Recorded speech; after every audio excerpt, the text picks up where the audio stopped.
My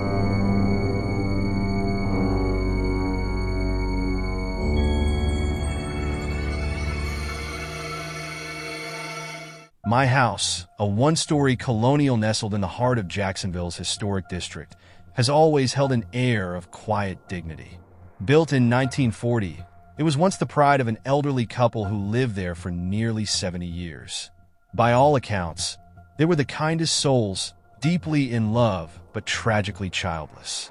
The husband passed away a few years before his wife, who sold the house just before her own death in 2009. It seemed the house had been waiting for us to fill it with a family it never had. When we moved in, I was enchanted by the house's charm.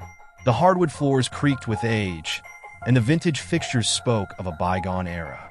But it wasn't long before I began to sense something more, an unseen presence, like a whisper at the edge of my consciousness. I brushed it off as the quirks of an old house, but as time went on, the feeling only grew stronger. We waited about a year and a half after moving in before we decided to try for a baby. To our surprise and joy, I got pregnant on the first try, but our happiness was short-lived. I miscarried a few weeks later. The heartbreak was almost unbearable, but we were determined to try again. Once cleared by the doctor, I quickly became pregnant again, only to suffer the same devastating loss. It could have been sheer luck or a cruel twist of fate, but there was something about those pregnancies that made me feel like we were not alone. The house, once warm and inviting, began to feel different, like it was watching, waiting. After our second loss, I was hesitant to try again, but hope won out over fear. Miraculously, I became pregnant once more, and this time, everything seemed to go smoothly. When our baby was born, the house seemed to come alive in a new way. The air felt lighter, and the creaking floorboards now sounded more like a lullaby than a groan. But then, the shadows began to appear.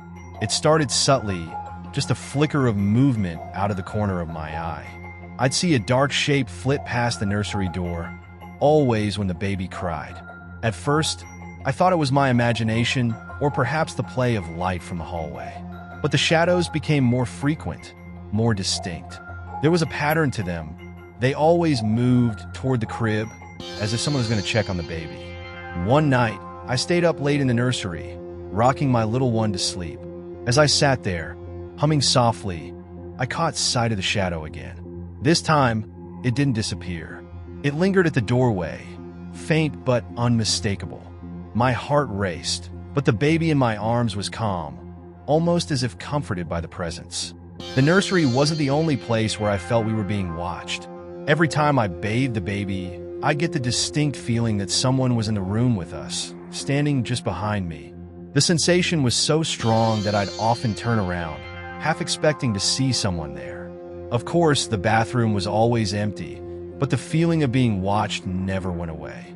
It wasn't just a general sense of unease. It was specific, like a pair of eyes were fixed on the baby, watching intently, perhaps even lovingly.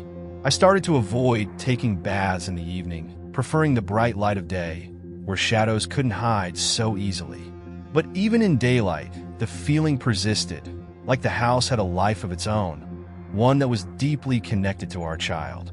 In an attempt to ease my growing anxiety, we installed a baby monitor in the nursery. It was a modern one with all the bells and whistles, night vision, temperature sensors, and even motion detection. But what started as a comfort soon became a source of fear. The monitor would sometimes display a message, "Caretaker visits baby." At first, I thought it was just a glitch or maybe a neighbor's signal interfering with ours. But the message only appeared when we were nowhere near the nursery, and always at times when the baby had been fussing or crying. I began to dread those words appearing on the screen, as they seemed to confirm what I had been trying so hard to deny, that we were not alone in this house. Eventually, I stopped checking the monitor altogether.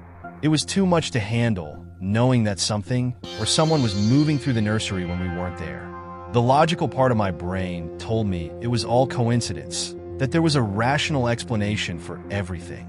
But deep down, I knew the truth. The spirits of the couple who had loved this house for so long were still here, and they were trying to fill it with the children they never had. As time went on, the strange occurrences became a part of our daily life. The shadows in the nursery, the feeling of being watched, the mysterious messages on the monitor. They were unsettling, but they never felt malevolent. In fact, there was a sense of warmth in these experiences, as if the spirits meant no harm. They were simply trying to fulfill a dream that had been denied to them in life.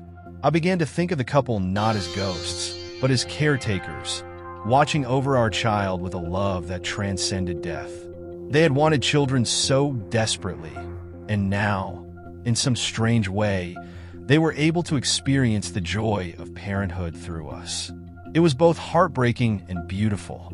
One night, as I sat in the nursery, rocking my baby to sleep, I felt a presence beside me. I didn't look up, didn't need to. I knew who it was. The room was filled with a deep sense of peace, as if the couple had finally found what they had been searching for. I whispered a thank you into the stillness, hoping they could hear me, hoping they knew that their love was still alive in this house, in our child. And with that, the shadows faded, the watching eyes grew softer, and the baby monitor went silent. In the end, isn't that the kind of haunting we all wish for? Did this story really happen? Or was it just the overworked imagination of a writer? Did we get you on this one? Is it real or fake? Have you heard this story before? Or does it sound like something you may have heard? Or did we just make the whole thing up? You tell us. Comment below. What do you think? I will reveal the real and the fake ones on December 18th.